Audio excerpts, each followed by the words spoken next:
khatamin nabiyyin, penutupnya para nabi. Nabi adalah seorang manusia, laki-laki, merdeka, kemudian selamat dari penyakit yang bisa membuat orang menjauh dari dirinya, dan juga dari kerendahan status seorang ayah, juga sifat buruknya seorang ibu, seperti seorang penzina atau pekerjaan-pekerjaan yang lain yang diharamkan oleh Allah Subhanahu wa taala. Makanya Allah Subhanahu wa taala tidak mengutus nabi kecuali dari kalangan manusia. Enggak ada nabi dari kalangan malaikat ataupun jin. Yang pertama harus insan, hur, merdeka. Enggak ada nabi yang diutus oleh Allah Subhanahu wa taala dari kalangan budak seperti Luqman. Dia tidak masuk di dalam kumpulan para nabi. Hanya dikatakan bahwasanya dia adalah seorang wali karena dulunya dia adalah seorang budak, kemudian dimerdekakan. Kendati pun begitu, beliau pernah berguru dengan banyak dari para nabi-nabi yang diutus oleh Allah Subhanahu wa taala. Kemudian zakarun, harus laki-laki. Makanya Sayyidah Maryam meskipun namanya banyak disebutkan di dalam Al-Qur'an, tidak digolongkan sebagai seorang nabi karena tidak memenuhi kriteria ini. Nabi itu harus seorang laki-laki. Wa alihi, dan atas keluarganya nabi. Keluarga di sini kalau dinisbatkan kepada maqam doa, maka artinya adalah semua orang mukmin walaupun dia ahli maksiat. Kalau dinisbatkan kepada maqam madah, pujian, maka yang dimaksud keluarga di sini adalah tiap-tiap orang yang bertakwa kepada Allah Subhanahu wa taala, karena di dalam hadis Nabi sallallahu alaihi wasallam bersabda, "Alu Muhammadin kullu taqin." Keluarganya Nabi Muhammad adalah tiap-tiap orang yang bertakwa. Dan kalau dinisbatkan kepada dilarangnya untuk mengambil zakat adalah dari keluarga Bani Hasim dan Bani Muttalib. Adapun ketika dinisbatkan kepada ahlul kisah, yang mana Nabi mengatakan Allahumma inna haula ahlu baiti, ya Allah sungguhnya mereka ini termasuk daripada ahli baitku, adalah Nabi Muhammad, Sayyidah Fatimah, Sayyidina Ali, Sayyidina Hasan, dan Sayyidina Husain radhiyallahu ta'ala anhum ajma'in. Wa sahbihi, dan sahabatnya Nabi, humul ladina ijtama'u bihi sallallahu alaihi wasallama mu'minina bihi fil ardi fi hayatihi ba'da nubuwati.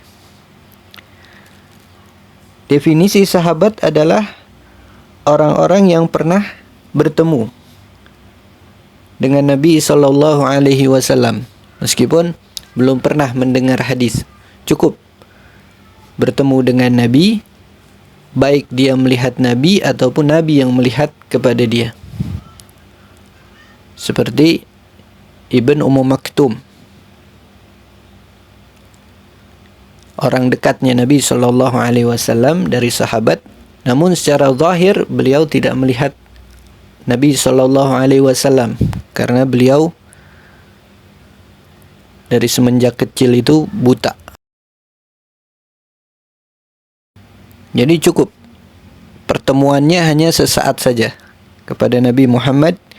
Kemudian di dalam pertemuan itu dia beriman kepada Nabi Muhammad dan mati dalam keadaan beriman. Fil ardi, pertemuannya itu terjadi di bumi. Maka malaikat-malaikat yang bertemu kepada Nabi sallallahu alaihi wasallam di bumi digolongkan juga sebagai sahabatnya Nabi. Fi hayatihi ba'da nubuwati. Fi hayatihi, ketika Nabi sallallahu alaihi wasallam masih hidup, belum wafat. Karena nanti ada sebagian orang yang bermimpi melihat Rasulullah sallallahu alaihi wasallam ataupun melihat Nabi setelah wafatnya Nabi sallallahu alaihi wasallam, maka mereka tidak digolongkan sebagai sahabatnya Nabi karena syaratnya berjumpa dengan Nabi, keadaan Nabi pada waktu itu belum wafat.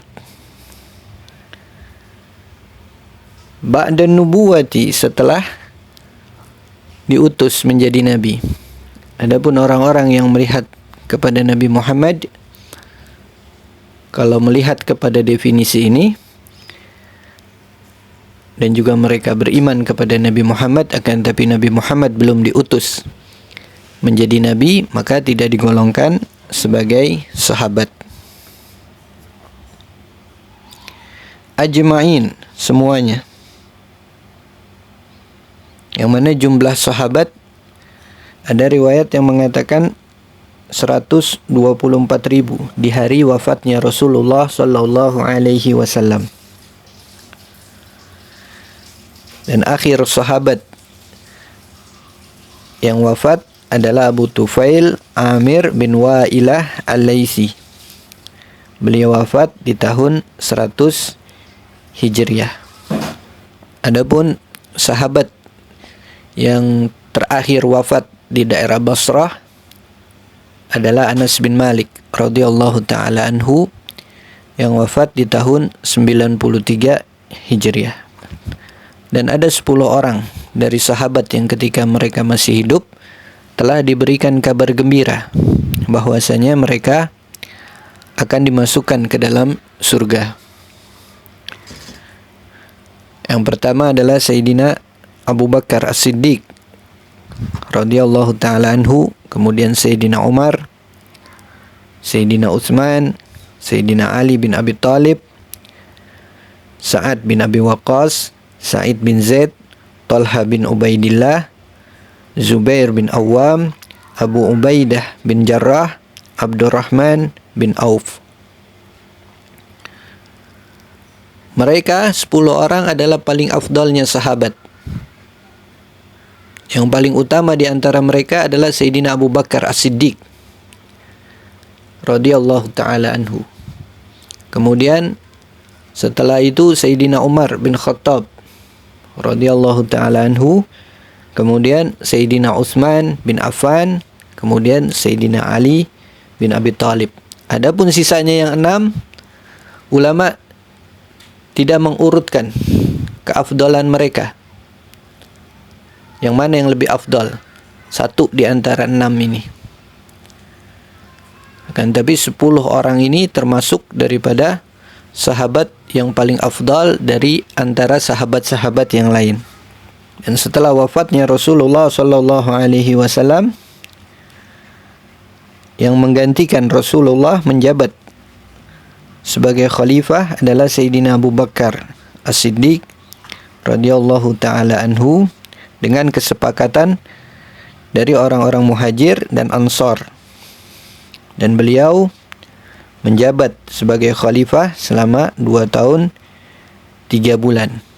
Kira-kira 2 tahun 3 bulan. Dan beliau Sayyidina Abu Bakar As-Siddiq wafat di usia yang ke-63 tahun. Kemudian setelah itu dilanjutkan jabatan khalifah oleh Sayyidina Umar bin Khattab radhiyallahu taala anhu atas pilihan dari Sayyidina Abu Bakar yang menunjuk sendiri kepada Sayyidina Umar untuk menjadi khalifah dan menjabat sebagai khalifah selama 10 tahun 6 bulan 8 hari dan wafat dalam keadaan syahid di umur yang ke-63 tahun. Kemudian setelah itu dilanjutkan kekhalifahan oleh Sayyidina Utsman bin Affan radhiyallahu taala anhu.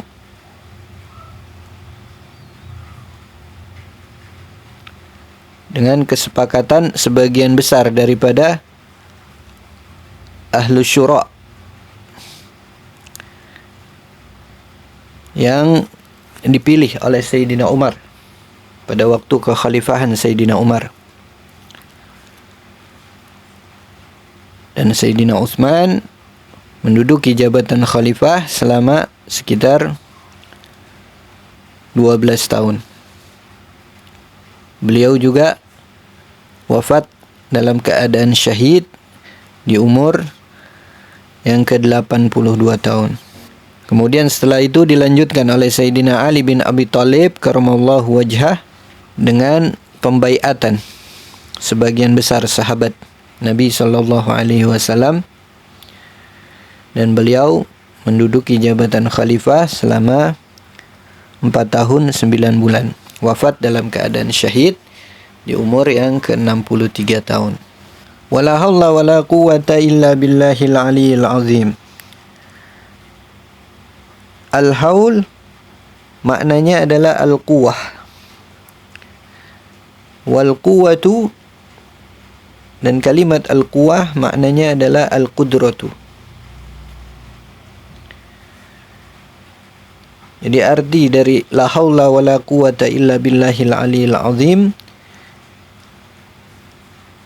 maknanya adalah tidak bisa menghindar dari perbuatan maksiat dan tidak ada kemampuan untuk berbuat taat kecuali dengan petunjuk dari Allah Subhanahu wa taala yang Maha Tinggi dan Maha Agung.